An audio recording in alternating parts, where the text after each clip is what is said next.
and the mountains say, it's only light can make the darkness run. Lift up your head, greet the rising sun. Greet the rising sun. Some people think to harvest happiness by weeding troubles, easing every stress.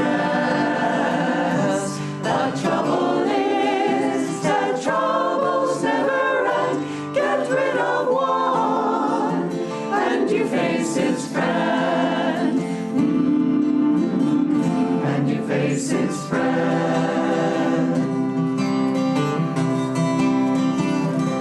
It's in your heart, the songs of joy resound. You'll hear but echoes in the world around.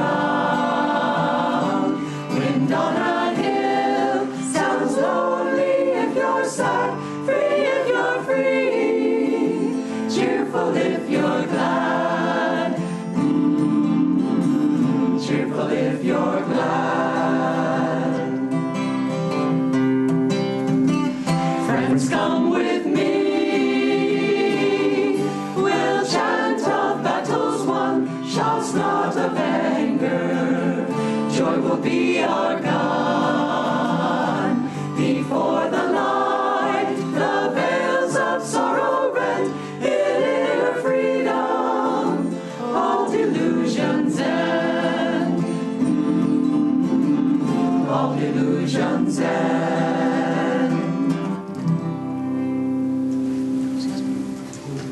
Good morning, everyone. My name is Nayaswami Anandi, and this is Nayaswami Bharat, and we both want to welcome you all to Sunday service.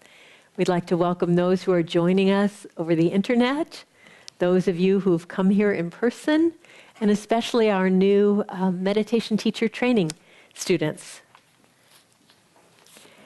So I'm going to begin with a reading from Rays of the One Light, which are weekly commentaries on the Bible and the Bhagavad Gita by Swami Kriyananda. This week's reading is called First Things First. Truth is one and eternal. Realize oneness with it in your deathless self within. The following commentary is based on the teachings of Paramahansa Yogananda.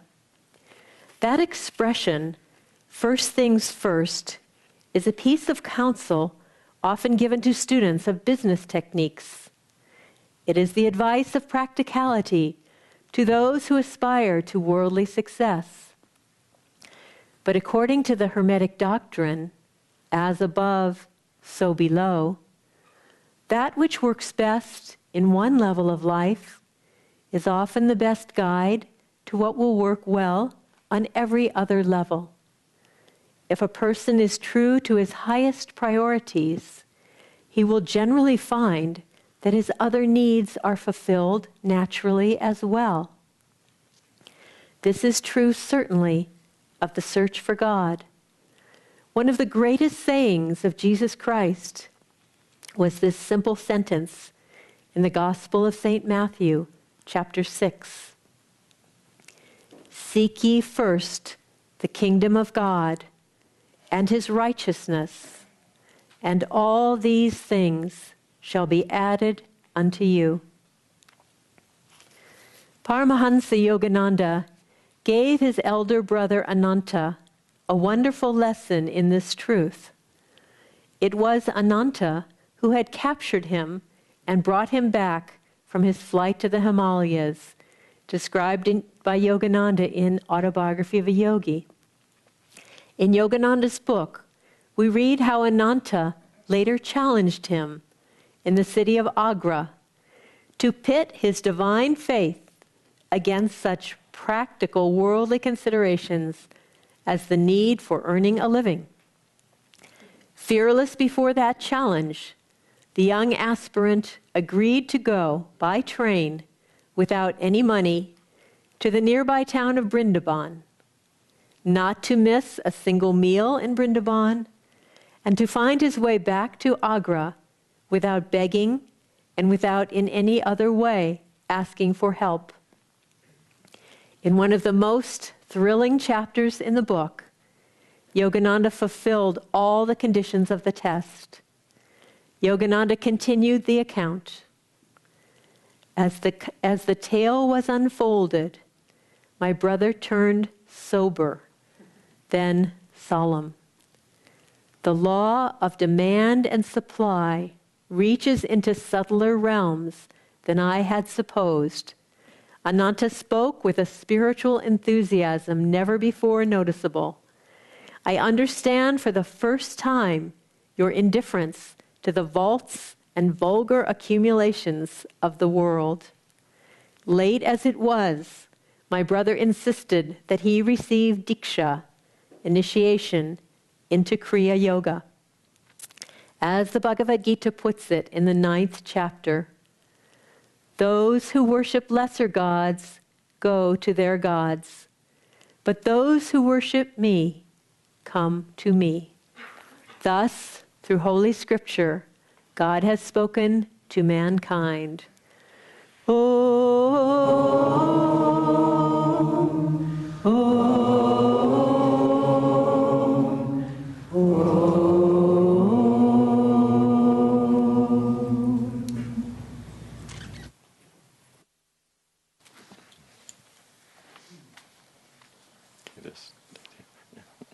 Thank you.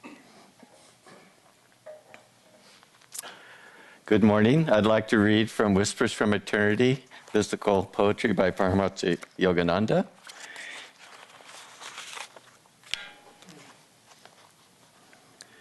Teach me, O Spirit, to love Thee as wholeheartedly as the miser loves money.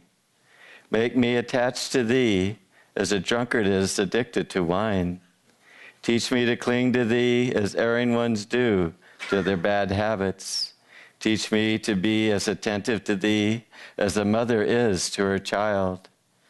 Teach me to perform my duties diligently with my attention fully riveted on Thee. Teach me to love Thee as the worldly man loves his possessions. With the first love of true lovers, teach me to love Thee. Well, it's nice to be back up here on the platform celebrating Sunday service with you. This has been a few months where I've been on the sidelines. I want to tell you kind of a humorous story, episode that happened from all your prayers during my 3 visits to the emergency room and hospital this summer for a burst appendix. It does fit in with the service, but I wanted to thank you for all your loving thoughts and prayers during this time. Well, we for those that don't live in the community, we have a phone system, and if somebody needs prayers, a message is out, and the whole community prays for the individual. Well, I was on my way to the hospital, and I was feeling all your prayers, and I was feeling God's presence inside from the prayers. And when I got to the emergency room, one of the nurses, she said, "This guy has no problems. There's nothing wrong with him," because I was smiling and I was in pain, but I was smiling. And so she thought, he can wait. And it was a burst appendix, and of course they didn't make me wait. And then then when the second visit to the hospital about a week later, after I was there again, and she told me that that was going through her mind, and she went around telling all the doctors and nurses, don't let his smile fool you. He really has something wrong. And then a week later, when we went back again, we had the same nurse. And she told everybody on the shift that night, don't let his smile fool you. And this really does fit in with the topic of seek ye first the kingdom of God, and all these things will be added unto you. And the whole history of Ananda is filled with stories of God's protection and loving protection among so many people at a distance in the community. Sri Yukteswar told Paramahansa Yogananda that one should live day to day and realize that sustenance all comes from God. And Yogananda talked about how he got to spend time in India roaming free as a divine gypsy, just feeling the love of God. And he said, I'm always happy inside, but my outer life was just so free and during this period. And he just loved that period of his life. And he told a story of going on pilgrimage with a few other devotees when he was a young man in the Himalayas. And they were just living as divine gypsies, and they came across one saint, and Yogananda was so thrilled to talk about God with this saint that he just got lost, and there's just lost track of all time. And his fellow pilgrims, they were kind of tugging on him, kind of going, "Come on, let's go, we're hungry, we got to eat something." And he just was just oblivious to everything. He said it just didn't matter when his next meal came from. And he said that there was a divine law that when the devotee puts God first and lives for God, then God will take care of him and give them everything that they need. It may not always be what we think we need, but it's what we really need in the highest way. Paramahansa Yogananda said that when we can be happy in the present, we have God. And it's our desires, our likes and dislikes that pull us out towards the future or push us back to the past. But in the stillness of the present moment is where we can experience the absolute nature of God, which is unmoving, still bliss. I had an experience in the mountains that gave me a little bit of a feeling for this. I had taken two friends from England high up on the Grouse Ridge, and it was early spring, so snow covered the whole terrain, and things looked different in the snow. And I went off the wrong ridge instead of the one that led to my car. And I was walking along, and after a while I realized that I was going the wrong way, but I was too far down into the canyon. And I was walking on snow, and I knew I needed to get below the snow line in order to stay warm somehow. And I knew that I was okay, because if I kept on going far enough, I would hit the freeway. You know, I didn't know how far. But it kind of reminds me when they asked Daniel Boone if he'd ever been lost before, and he said, "No, I've been in might bewildered a few weeks, but never been lost." Because he knew which way the Mississippi River was. Well, I wasn't quite in Daniel Boone's category, but I didn't know if I would make it that night, but I knew I would by the next morning. And I'd had experience of being lost before, and I knew the importance of being calm. And so I just started chanting to God and just thinking of God. And I got below the snow line. I thought, well, let me keep going. And it was turning into dusk. And then I could just sort of barely see when I came to a big lake. And I saw two fishermen out on a boat. And I could have called to them to ask where I was, but by this time, I was just feeling so joyful inside and just this feeling of peace that I didn't want to leave that peace by yelling really loud. So I figured that everything would be fine, and I walked around the lake, and I got finally to a small cove, and it started to be pitch dark, but I could see a fisherman just across the far side of the cove. And I asked him, this time I could speak calmly, and I asked, "What lake are we at?" And he said, "Spalding." And so I knew where I was. I was about 11 miles from my car. And, and so I went around the cove, and by this time it was pitch black, and I was sort of shuffling with my feet, walking, trying to feel for the road and that. And then out of the darkness, the fisherman said, why don't you know the name of the lake?" And then I explained that I'd come down the wrong ridge, and this is quite a ways to go. You've got some pavement, but then you have maybe 6 miles of very rough, rocky road to get to the top. And so the fisherman's friend, he was with 2 others, they didn't want to take me up to that far. It was late at night. I think it was probably 9 o'clock or something, 9:30, something like that. And so I was sitting in the back seat, because he got me in the back seat, and they were discussing whether they're going to take me to my car or not.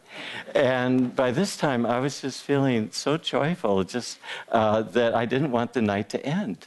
The longer the night went, the more I was hoping for, because I was just feeling just this bliss of just being in the present moment. Nothing else mattered. That was what was most important. And so they went back and forth, and finally they decided to take me up to the top of Gross Ridge, and I got on my car and came home. And it was just a very interesting experience, because I don't live that way all the time. The saints do, though. They're just in the moment, just perfectly, and nothing pulls them out of that moment, the blissful moment of God. And when we can live that way, but that only comes from purity of heart, doesn't it?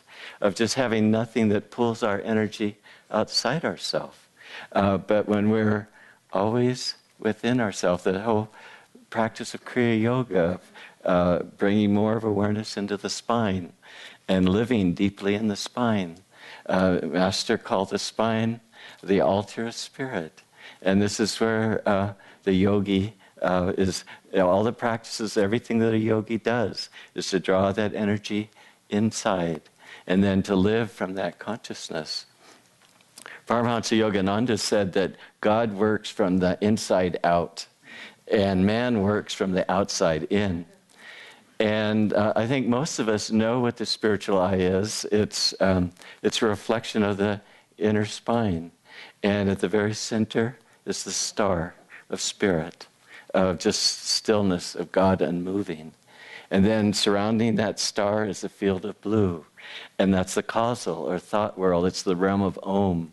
And this is where our spirit projects outward his loving consciousness into creation and is just spreading out. And then it goes to the astral world, the yellow ring, into the world of energy, and then into matter. And we have two choices. We can live at the periphery of that great stream of consciousness coming into the world and live in matter consciousness, or we could identify with spirit and then just see spirit behind all the appearances of manifestation. And this is our choice. Yogananda said that God is experienced as someone that lives at the fringe in nature, is unfeeling, disinterested, elusive.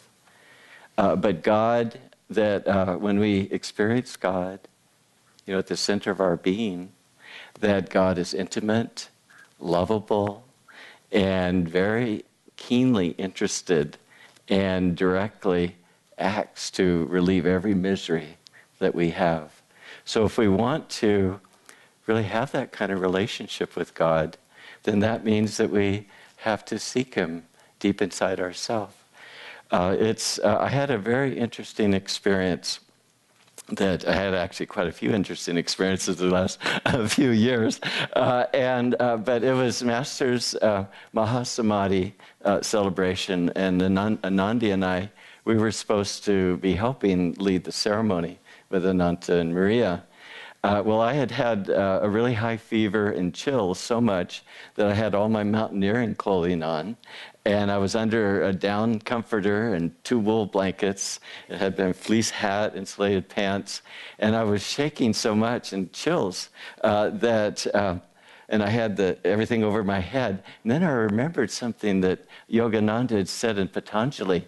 He said that God is the greatest magician. He makes he creates this big illusion and making what isn't real look real. And I just started laughing at his cosmic joke, as he was doing such a masterful job at that time. Yogananda said that God has created creation not to destroy us, but to test us, to help us to be centered in the consciousness of God. And that's every challenge that comes our way.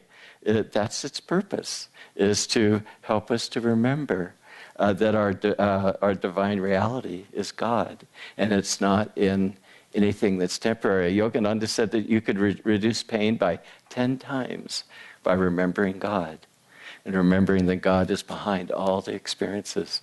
And of course, St. Francis, he went way beyond the 10 time limit. I mean, he just had everything going on, and he was just singing in the bliss of God. And so it's that remembrance.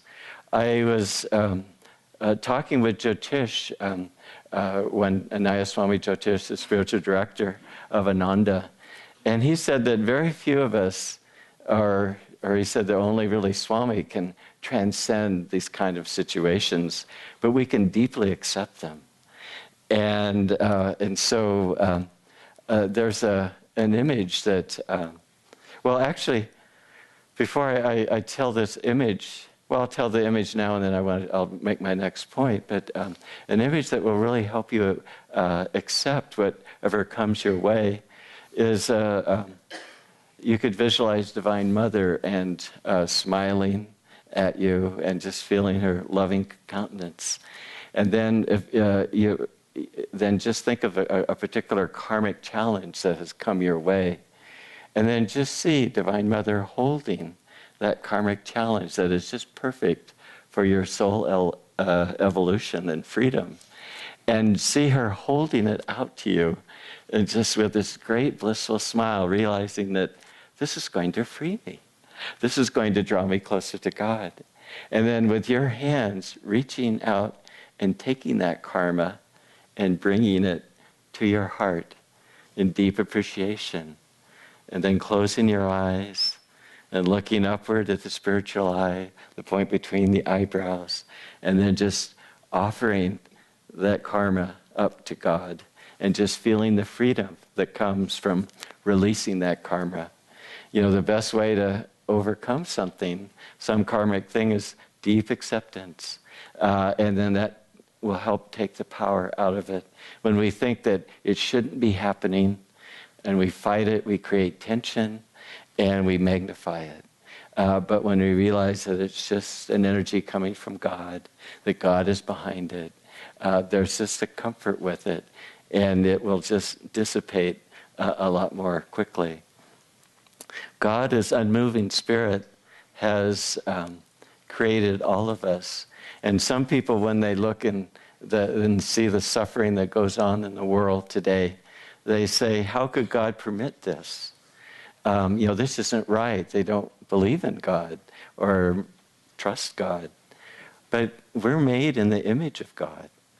And God wants us to realize that stillness in ourselves that's not touched by creation around us. And He wants us to be as strong as He is. And this is the whole lesson of creation, is to not be caught by it and not be limited by it, but be free. And so everything that we do, everything that happens to us, if we just think, okay, Lord, this is you coming to me, and identify with God and God's reality rather than the specifics. And of course, we act appropriately and on things on their own level, and have to do things like, for example, we went to Ananda and we were trying to overcome my burst appendix with Pepto-Bismol for a whole day, but that didn't work, so we went to the hospital. We were really practical. I would like to read something very beautiful that Paramahansa Yogananda wrote. He said that when we work to please God, that activity unites us with Him. And, the topic today is, why don't we seek God? It's because we're interested in other things. But when we seek God, all things come our way. And Yogananda said that when we're in the consciousness of Om, the whole world adapts to what the devotee needs. And so, of course, everything comes, but of course we don't get excited about those things because we just want God's presence. But Swami tells the story of this great saint in India that he was visiting at the ashram. And there was a cyclone that hit India. And everybody in India was wanting to get on the train and see their relatives. They were concerned about their families. And Swami went with a disciple of that great saint to the train station. And Swami said, well, how is he going to get, how is everybody in the ashram, how are you going to get 20 tickets? And the disciple says, Swamiji, meaning the saint, he always gets what he needs. And he just got the tickets just like that because God provided for them. There was a need. Well, all of us aren't really ready to be divine gypsies in terms of on our outward responsibilities. We have a big work still to do and to share with the world. And so our path is meditation and service. And so I wanted to read Yogananda's words because it really talks so beautifully about the spirit in which one should work. Because I perform all actions for God, I do them with more ambition and care than I would for myself. And if the results of those actions go wrong, I don't suffer personally, because I acted only for Him. I did my best, and I will try again with greater joy and determination, but without attachment to my efforts and their outcome. If I were working for myself, I would worry all the time. But since my object in working is only to serve God, the results are His, not mine. This is the way to transcend the law of karma. In the early days of the community up at the meditation retreat, which is about 6 miles away from here, Swami Kriyananda and a work party were putting up some of the first buildings, and it was a dome. And they'd worked all day and maybe several days to get this dome up, and they were just about to put in the top piece. Maybe you'd call it the keystone, and that's what makes the dome really firm. Well, before they could do that, it just collapsed on the deck. And a little bit later, Jyotish, who was sitting there on the deck, saw Swami sitting over by himself. And he didn't know Swami Kriyananda that well. It was the early days, and Jyotish knew, of course, Swami in San Francisco, as did Seva, and I don't know how many others then. So Jyotish thought, well, Swami's just feeling sad because this building, I think it might have been his house or it might have been the temple, had collapsed. And he was just sitting there kind of a little bit devastated by the dome's collapse. And then Jyotish heard very quietly the words coming from Swami, joy, oh, so much joy. And Swami has always worked only for God. And, this is just and he's pulled us all along and created this community. But it's all been for only God, just to please God. And, Swami's legacy is the bliss that he experienced in his life all the time. And he's created a wonderful environment for us to nurture and experience that bliss. And let's take the sacred opportunity that we've all been given to live more deeply in God so that we can live in His joy. Blessed, blessed, the life that is given to God. Blessed, blessed, the ways where His feet have trod.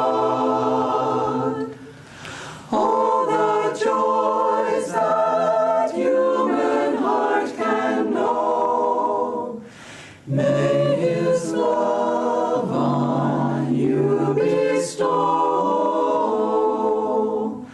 May all dangers from your path be moved. All delusion by His truth disproved. Blessed, blessed, the